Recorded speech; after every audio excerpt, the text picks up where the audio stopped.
Hi! In the last episode of Sen Toku construction, I'm finishing the model and making small weathering. I also make some additional mini projects that I used during this movie. As you can see, I started to assemble the hangar hatch.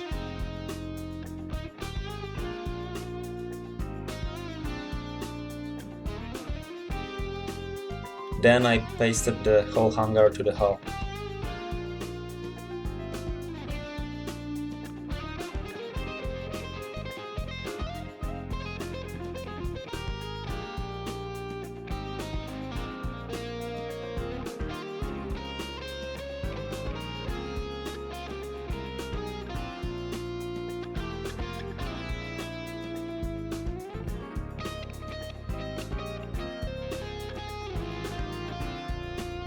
The rudder at the stern is movable and therefore doesn't require gluing.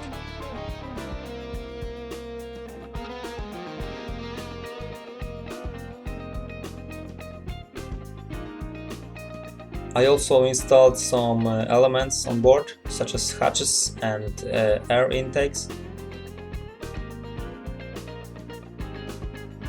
There should be a pipe going from the main deck to artillery deck.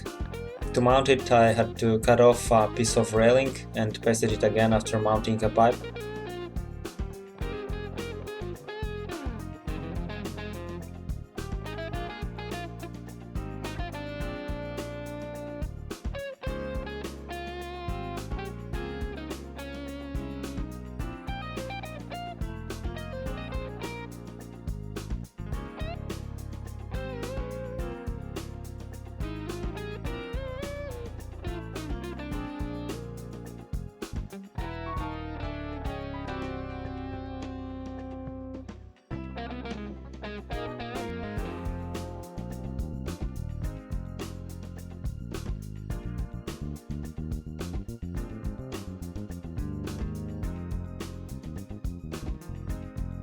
I've improved Sen Toku combat capability, mounting the main 140mm gun. Same as the rudder, it's also movable and doesn't require gluing, so I've just pasted it in place.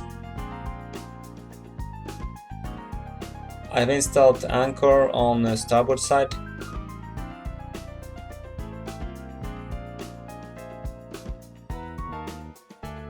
Then the diving rudders at the bow.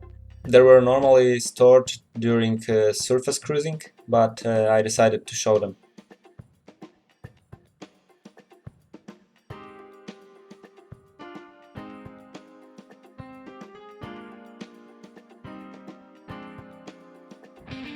I've installed the guard for dive plane and screw.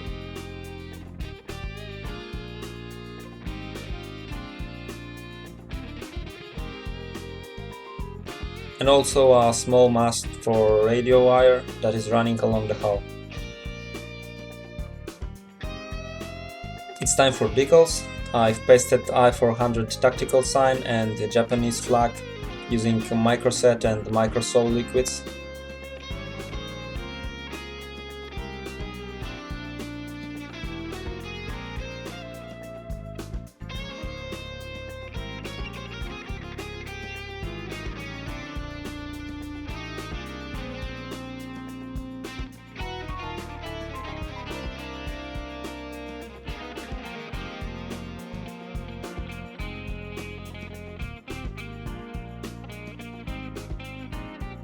I decided to make some tests to shade the entire hull a bit. I want the paint not being so uniform, get different shades to make the whole ship look more realistic. On the internet I saw instructional videos showing this way. By mixing isopropanol with water and a little paint, you could get a good result. However, not having isopropanol, I decided to dilute a little black paint with a more available ethanol solution. After several tests, I diluted the paint in a proportion of about 1:8. I've painted over the entire surface of the ship and then gently wiped with a cotton stick and paper tissue.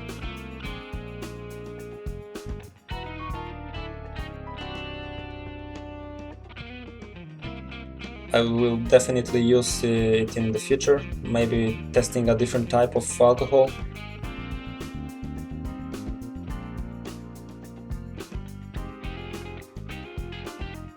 gives a lot of control and a lot of time to make satisfactory shadows.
Using the same solution, I also made small stains.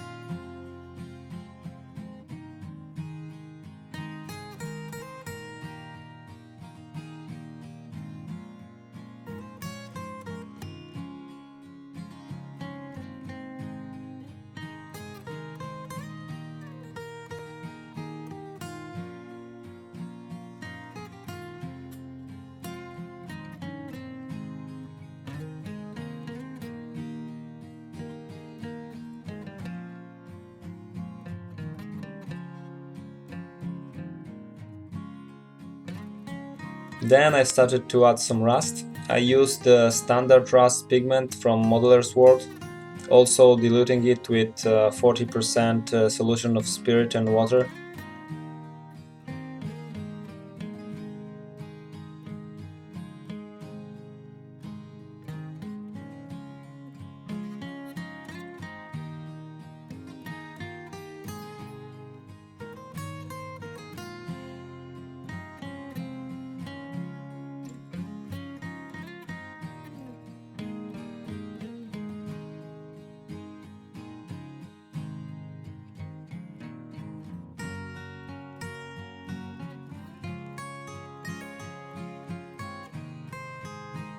After it dries, the color was a bit too orange, therefore I suggest you to use a darker shade of rust, for example the old rust color. I didn't have darker shades, so I slightly darkened my pigment by adding a little of the black solution that I used for stains. Then I applied a darker shade of rust, so the result was better and looks more natural. My intention was to make very small weathering. The ship from launching to its floating stayed slightly over 2 years, so the exploitation couldn't be significant. And this is the effect I've got.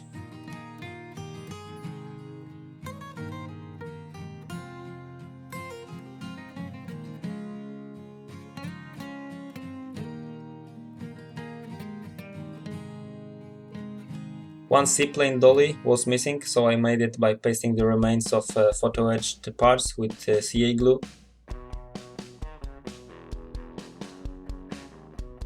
Let's move to the Aichi water paint display stand. After drying the grey primer, I drew and cut out the mirror foil that I wanted to put on the base.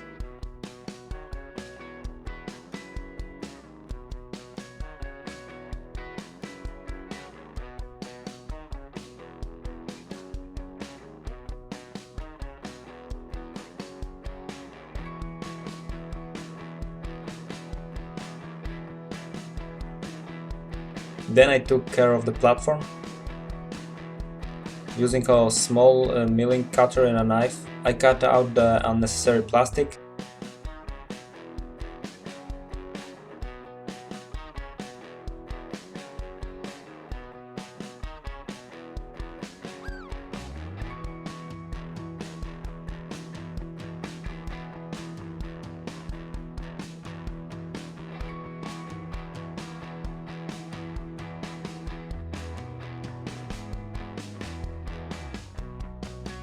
and proceeded to paint the platform as the instructions shows.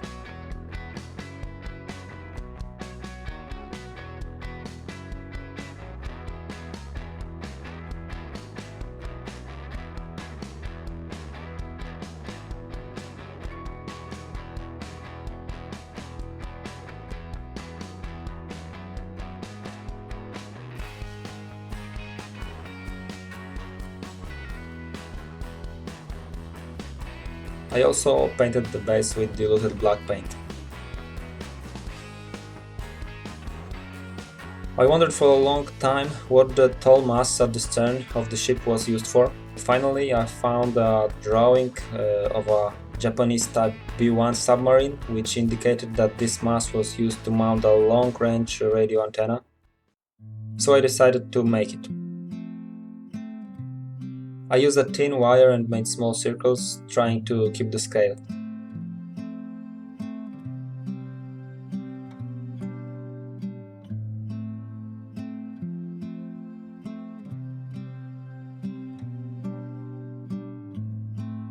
Measuring the distance between the mast and the bridge, I mounted the circles on Patafix.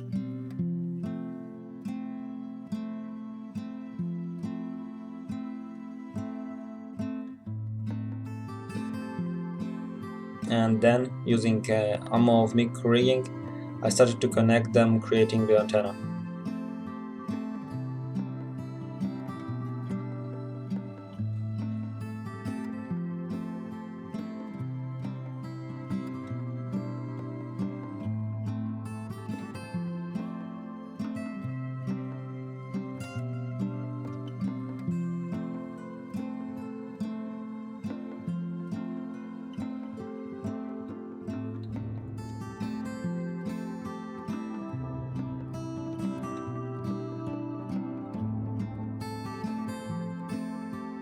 I gently painted the gold circles and took care of the ship's stand.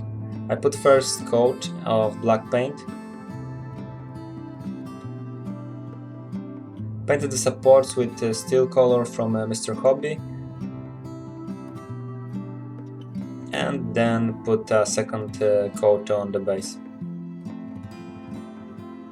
When both stands dried, I put a gloss transparent varnish on them. The time has come for the flag of the Imperial Japanese Navy. In this Tamiya set, the flag is printed on thin parchment. Therefore, I decided not to stick it on aluminum foil. I glued both parts together using Mod Podge glue.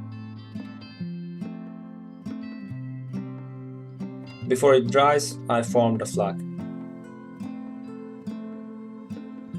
Using a 0.01mm ammo of MIG rigging, I made a flag line.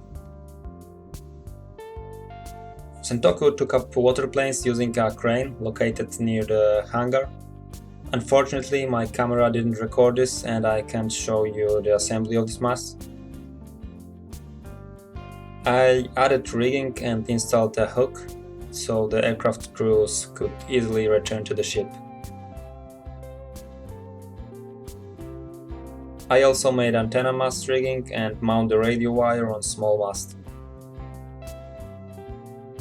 Then I've installed the long-range antenna.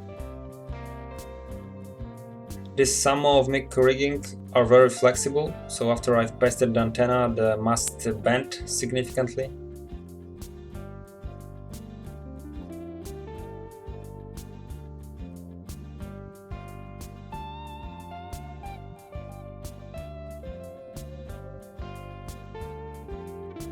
However, I corrected this by adding a short section of the rig.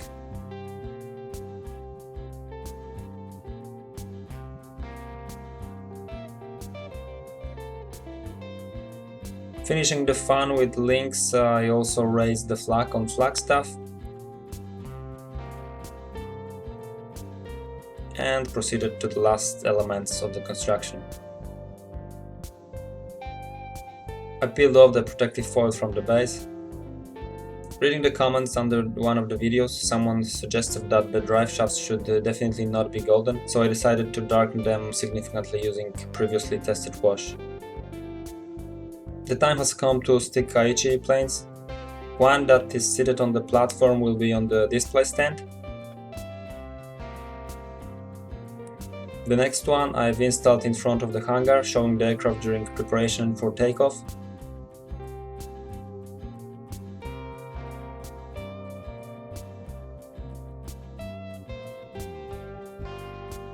And the last one during takeoff on a catapult.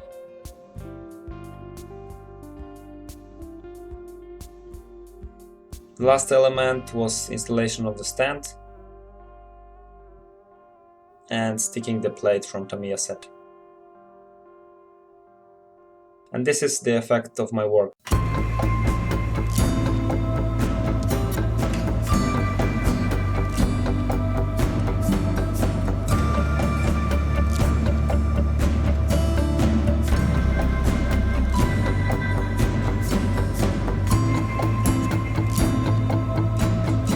To sum up the whole construction of I-400 Sen-Toku, I must say that I'm very happy with the final result.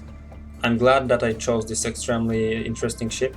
Although it's a submarine, it would seem that its assembly will be quick and simple, but the additional functions of Sen-Toku made the construction much more interesting. I also noticed some progress in relation to the first scale model I made. I'm still learning scale model making, and I can confidently say that this project taught me a lot. I also deeply hope that some of you have also pulled something out of the videos I prepared. At the end of the series, I also wanted to thank all subscribers, those who watching and commenting my work. There are over 100 of you now, and to be honest, I've never expected that we will reach even 50.